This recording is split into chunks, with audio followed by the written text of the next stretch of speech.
दोस्तों, मैं निरंजन सिंह आपका अपने YouTube चैनल के माध्यम से हार्दिक स्वागत करता हूं।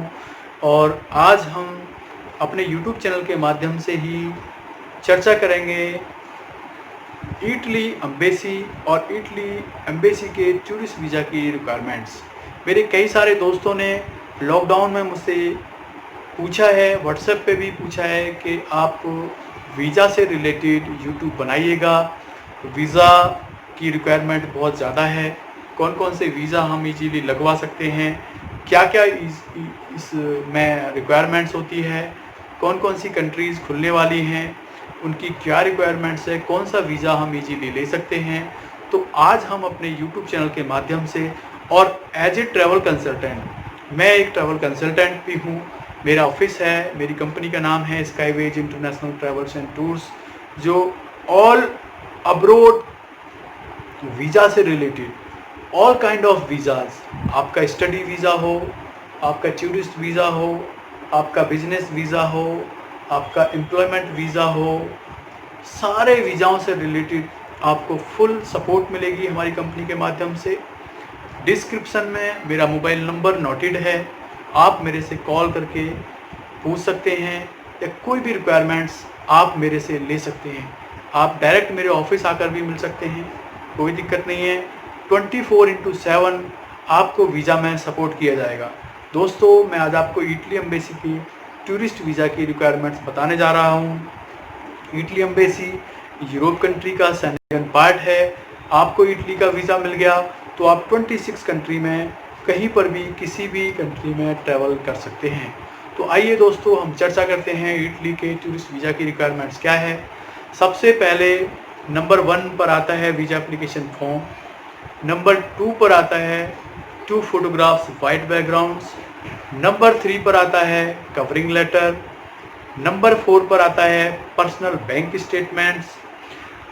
नंबर 4 पर पर्सनल बैंक स्टेटमेंट के साथ साथ अगर आप किसी कंपनी के मालिक हैं तो आपको कंपनी की 6 मंथ की बैंक स्टेटमेंट भी लगानी पड़ेगी। अगर आप किसी कंपनी में जॉब करते हैं तो आपको नॉन ऑब्जेक्शन सर्टिफिकेट भी देना पड़ेगा और आपको 3 मंथ्स की सैलरी स्लिप भी लगानी पड़ेगी।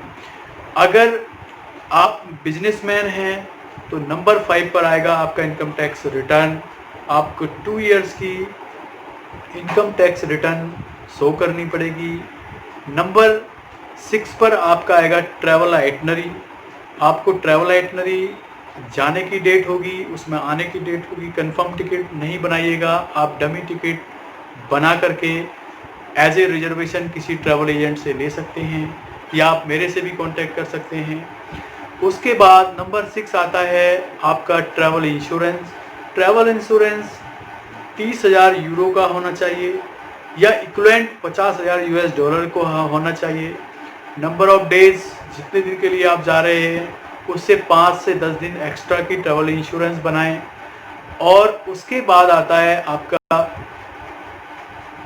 Hotels booking. होटल्स बुकिंग में day by day tour show करना पड़ेगा आपको। आप कैसे रुक रहे हैं, किस होटल में कितने दिन हैं, कौन सी जगह घूमने जा रहे हैं, कहाँ कहाँ कैसे कैसे स्टेप बाय स्टेप आपको होटल्स बुकिंग देनी है। तो ये स्टेप आपको मैंने बता दिए हैं, बहुत ही सिंपल हैं। आपकी कंपनी है तो आप कंपनी की लेटर हेड पर कवरिंग लेटर बनाइएगा।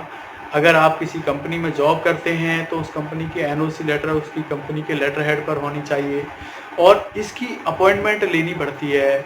अपॉइंटमेंट लेने के बाद वीएफएस, वीज़ा फैसिलिटेशन सेंटर्स या सर्विसेज जो है वो आपको एक अपॉइंटमेंट देता है।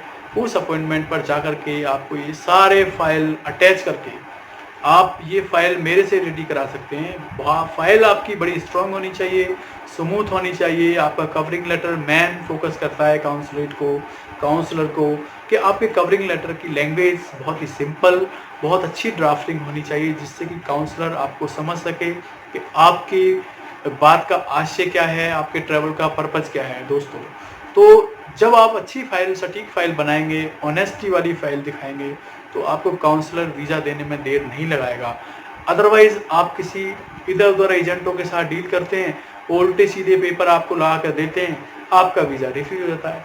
काउंसलर 110% आपकी फ़ाइल चेक करता है, आपके केस को समझने की कोशिश करता है क्योंकि काउंसलर एकदम से वीज़ा नहीं देता, वो फाइल को समझता है, वो बहुत डीपली जाता है आपके बारे में। आपकी फ़ाइल बहुत स्ट्रॉन्ग होनी चाहिए। कोई भी कंसल्टेंट हो, कोई भी ट्रैवल कंसल्टेंट हो, आप उसका एक्सपीरियंस ज़रूर देखिएगा।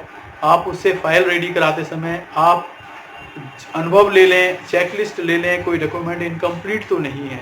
क्यों कि कुछ एजेंट ऐसे हैं, आपसे पैसे तो ले लेते हैं और उल्टा सीधा डॉक्यूमेंट दे देते हैं, आपको फंसा देते हैं, आपका वीज़ा रिफ्यूज हो जाता है। तो दोस्तों, मैं एज ए ट्रैवल कंसल्टेंट आपसे ये बताना चाहता हूँ कि आप ऐसा ना करें प्लीज़। आप जो भी एजुकेशन या कोई भी काम या किसी भी काम के पर्पज़ से आप वीज़ा ले रहे हैं, आप अपना फ़ाइल किसी अच्छे कंसल्टेंट के साथ, टूरिस्ट वीज़ा अगर लेना चाहते हैं, एजुकेशन वीज़ा लेना चाहते हैं, आप किसी भी एजेंट के साथ, अच्छे कंसल्टेंट के साथ कॉन्टैक्ट करिएगा। या आप डिस्क्रिप्शन में मेरी कंपनी की वेबसाइट, मेरा कॉन्टैक्ट नंबर है, आप मुझसे कॉन्टैक्ट कर सकते हैं, मेरा एड्रेस है, आप मुझसे मिल सकते हैं। मैं आपको 24/7 वीज़ा में हेल्प करूँगा। आप मेरे पास कभी भी आ सकते हैं, आप मुझे कभी भी कॉल कर सकते हैं। बिल्कुल मैं आपकी हेल्प करूँगा और आपके वीज़ा के लिए कामना करता हूँ कि आपका वीज़ा मिले, आपको वीज़ा लगना चाहिए। क्यों कि आपकी फ़ाइल पर ही आपका वीज़ा निर्भर करता है। तो जैसा कि दोस्तों आपने कहा था, मैंने उसी तरीके से आपको ये सब बताया है।